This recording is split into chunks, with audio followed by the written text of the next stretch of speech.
E deu ruim aí pro bolsonarismo. Olha, já tá em pleno feriado aí, um monte de deputado e senador, um ligando pro outro, falando: ih, será que ferrou mesmo? Olha, parece que ferrou. O que ferrou, Thiago? A lei aí da dosimetria. O Congresso Nacional aprovou a derrubada dos vetos do Lula, a lei da dosimetria. Vamos lembrar, eles aprovaram no final do ano passado uma lei que diminui penas do Bolsonaro, mas que também diminuía penas de qualquer chefe de facção ou de quadrilha, de milicianos, de estupradores, de sequestradores, de crimes hediondos. Aí você fala, pô, que coisa, hein? Colocaram um jabuti para isso? É, colocaram um jabuti para isso.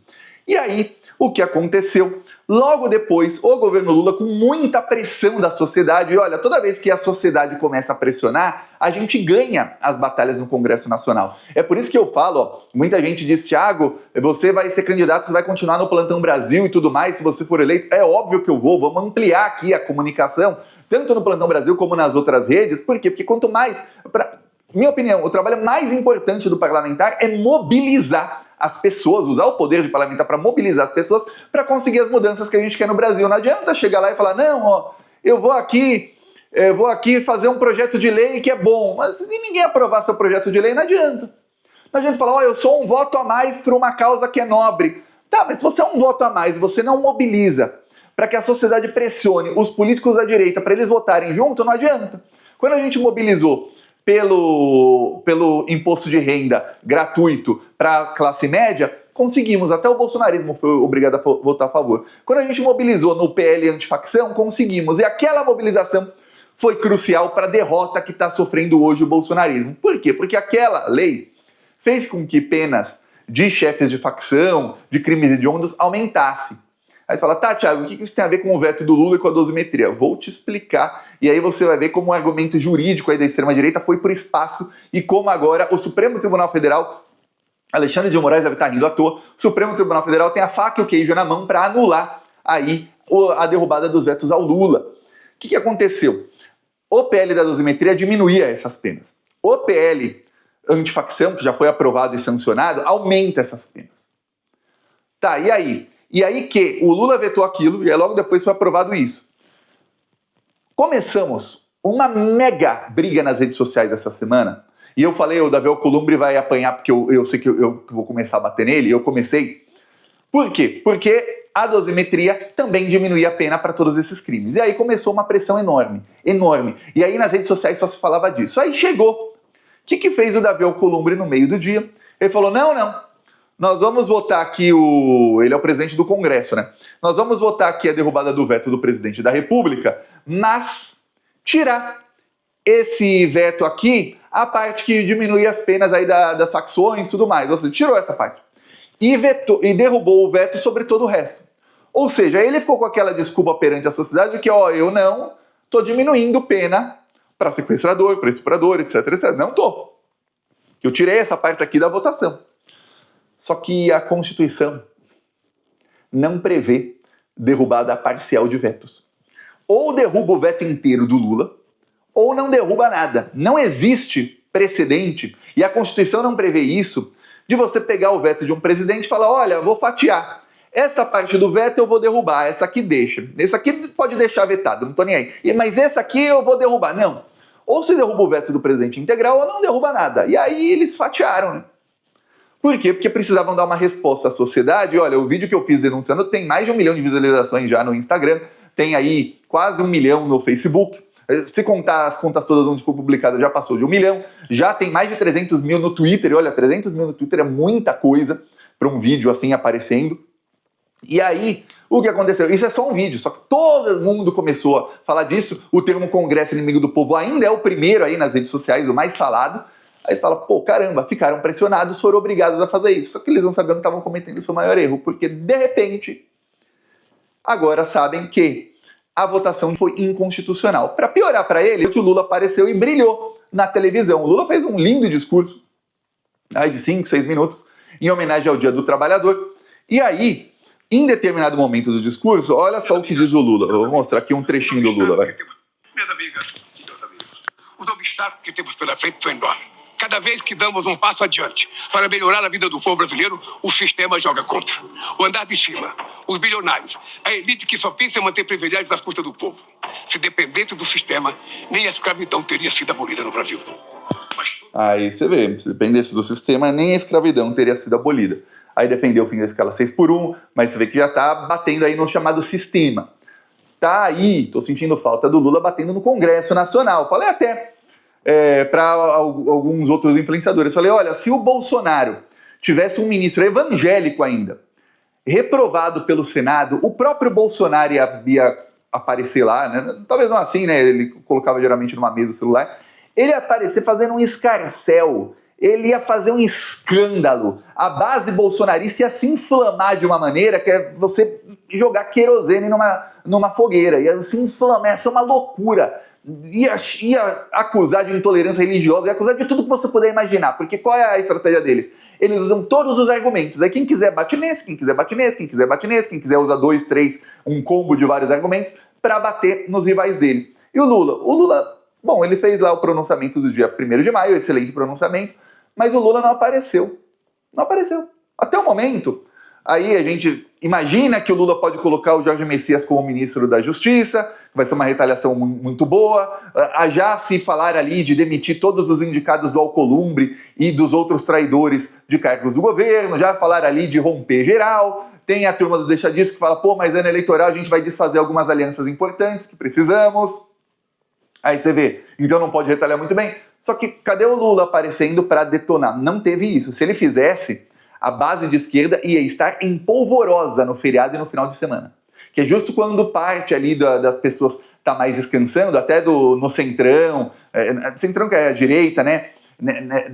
Esse pessoal dessa política mais antiga, que é o próprio Alcolumbre, o Hugo Mota, eles, seus assessores, descansam no final de semana. A extrema-direita não descansa nunca, esses não.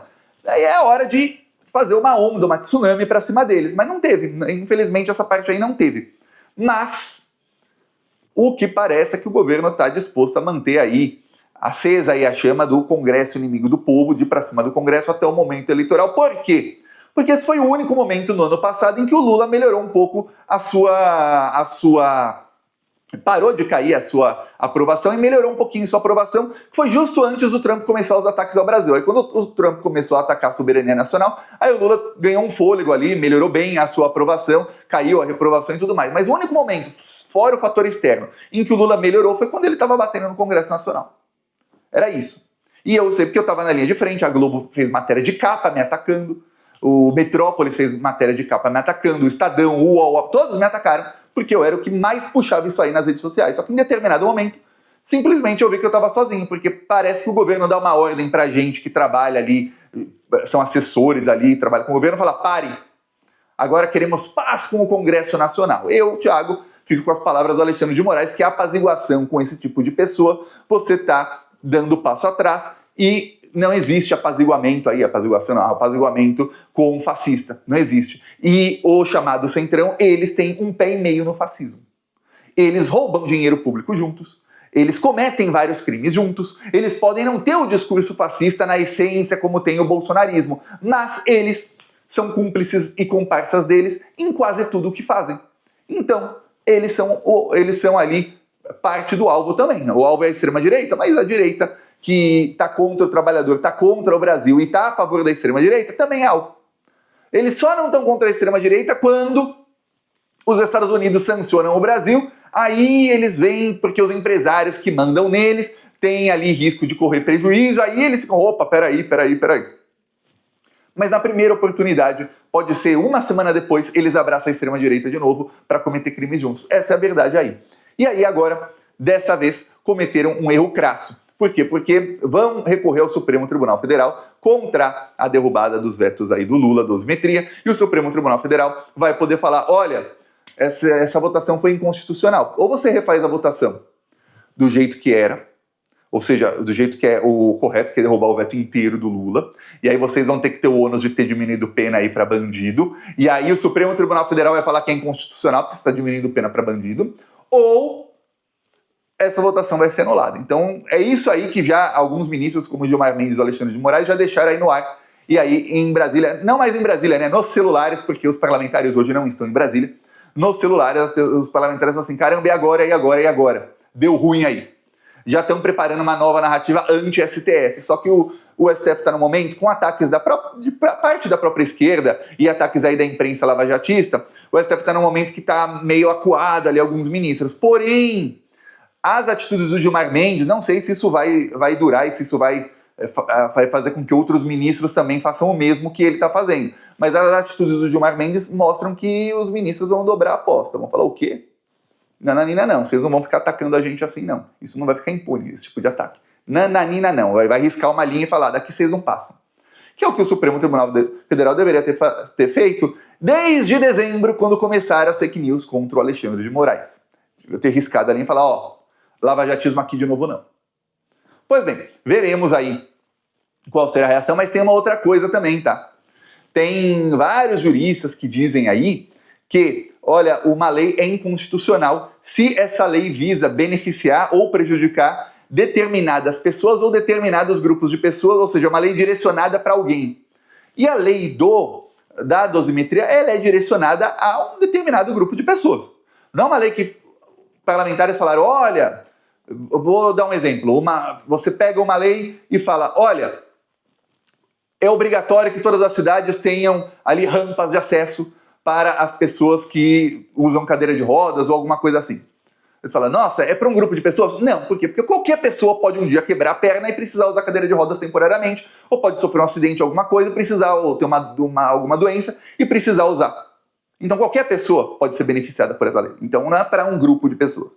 Agora, se você pega um grupo de pessoas que cometeu um crime específico e você faz uma lei pensando e claramente todo mundo que aprovou essa lei, tanto o relator da lei, como o presidente do Congresso, o presidente da Câmara e tudo mais, falam que essa lei é para beneficiar essas pessoas em específico, aí é inconstitucional. Isso aí é desvio de poder. Você está usando o seu poder para beneficiar determinadas pessoas. Assim como eu não posso chegar eu, Thiago, imagina se eu sou deputado e eu faço uma lei. Olha, todo cidadão brasileiro cujo nome comece com J de Jair, o sobrenome for Messias, e o terceiro nome dessa pessoa for Bolsonaro, o CPF for tal, coloco lá o CPF do Bolsonaro, essa pessoa tem que ficar presa pelo resto da vida. Vamos supor que eu consiga a maioria aprove isso. Essa lei é inconstitucional, porque é uma lei que está visando uma pessoa.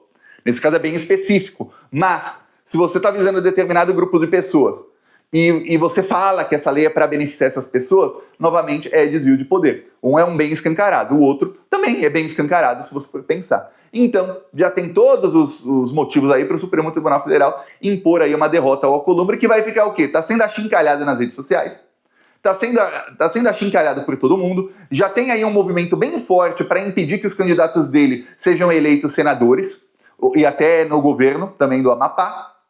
Não sei aí qual força que a gente consegue ter no Amapá, que é um estado bem pequeno, mas já tem um movimento forte. E aí, nisso, o que acontece? Tudo isso à toa. Ah, mas ele conseguiu a parte de barrar o Jorge Messias. É, mas a parte da dosimetria à toa. E aí você vê, o bolsonarismo é usado pelo Davi Alcolumbre para peitar o governo Lula no caso do Messias, mas isso fortalece o governo Lula. Por quê? Porque o Lula pode resgatar aí, e você viu que no 1º de maio esse foi o maior acerto dele, o discurso de nós somos contra o sistema. Nós somos contra o sistema. A direita é o sistema. A direita sempre foi o sistema. Os bilionários, todos, sempre foram de direita, sempre apoiaram a direita, apoiaram a extrema-direita, sempre que puderam, apoiaram tentativa de golpe de Estado também. Os bilionários sempre são contra o trabalhador brasileiro e a direita também. Quem está a favor do trabalhador brasileiro, quem está contra o sistema, a esquerda, e sempre foi isso. E tem uma coisa no imaginário do brasileiro, desde o filme Tropa de Elite, que foi o filme que as pessoas menos entenderam na vida. Eu fico pasmo, eu não sei porque eu vi o filme e entendi, mas eu não sei se o filme não se comunicou muito bem, ou se as pessoas sofreram uma lavagem cerebral tão grande. Você pode comentar aí sua opinião, porque é um filme que mostra claramente que tem um chamado sistema, que esse sistema é a direita, e que tem que lutar contra esse sistema, e o pessoal passou a acreditar que o sistema era o Lula. E associa Lula a sistema. E ficou até hoje. E você vê que o bolsonarismo cresceu, eles usam termos do filme, o Bolsonaro chama seus filhos de 01, 02, 03, 04 até hoje, ou seja, eles criam a alusão a esse filme, sendo que eles são literalmente os vilões do filme. E eles colocam que a esquerda é sistema e que eles são antissistema. Inclusive na eleição de 2024, em que estava ali o Pablo Marçal contra o Bolsonaro, qual que era a grande briga que eu dava risada aqui? A briga era, olha, o Bolsonaro tá com um sistema. Aí os bolsonaristas, olha, o Pablo Marçal tá com um sistema. Era quem tá com o chamado sistema, que ninguém nem sabe o que é. Porque o sistema, na verdade, são os bilionários da direita. É a grande mídia da direita. É o pessoal de direita. Aí você vê que coisa, hein? Que coisa. Só que agora o sistema tá tremendo. Por quê? Porque a esquerda tá acordando e eles é quem despertaram a esquerda. Porque até semana passada a esquerda estava bem morna nas redes sociais. Bem morna. Era uma coisinha aqui, aí vinha ali um fogo de palha e já apagava. Outra aqui, um fogo de palha. Enquanto isso a extrema-direita lá, pá, pá, pá, pá, acesos. Só que agora não, agora a esquerda incendiou. Então, se o governo continuar aí precisa de falas do Lula, precisa de falas dos políticos da esquerda, continuando fazendo isso. Se o governo continuar indo para cima e manter isso até o período eleitoral, aí eu te falo, a chance do Lula ganhar no primeiro turno é muito grande. Até porque essa é uma eleição que vai ter, se você pensar bem, todos os candidatos que estão contra o Lula são candidatos de extrema-direita. Então, o Lula tem 49% dos votos válidos em primeiro turno, tá? Só que o problema é que todos os votos, praticamente, de todos os outros candidatos, vão para o adversário do Lula no segundo turno. Esse é o perigo. Na última eleição, o Lula teve 48,5% no primeiro turno, 50,5% no segundo turno. Quer dizer, do primeiro para o segundo turno ganha só 2%. Por quê? Porque quase todos os votos de quase todos os outros candidatos foram para o Bolsonaro. E nessa eleição alguns falam, não, mas a pesquisa mostra que 20% dos votos do Zema vão pro Lula. Olha, 25% dos votos do cara vão pro Lula. Porque a campanha não começou. Quando começar a campanha, você vai ver que 1% dos votos dele vão pro Lula. A pesquisa disse que 15% dos votos dos nazistas do MBL vão pro Lula no segundo turno. Alguém acredita que isso vai acontecer? Que de cada 100 pessoas que votarem num nazista, 15 vão votar no Lula no segundo turno? Pô, mas nenhuma vai votar no Lula, nenhuma. Porque a campanha não começou ainda. Quando começar a campanha, aí cada um sabe o que é. A boa notícia é que a esquerda está acordada e vai começar essa campanha mais forte. Peça aí sua inscrição no canal. Outra boa notícia aí é que teremos aí, nas próximas semanas, o nosso curso de TikTok. E muita gente de esquerda vai aprender aí a como usar a rede social mais usada no Brasil, que tem mais audiência no Brasil e a que é mais fácil de viralizar mesmo sem ter seguidores. Inscreva-se aqui no canal e falou!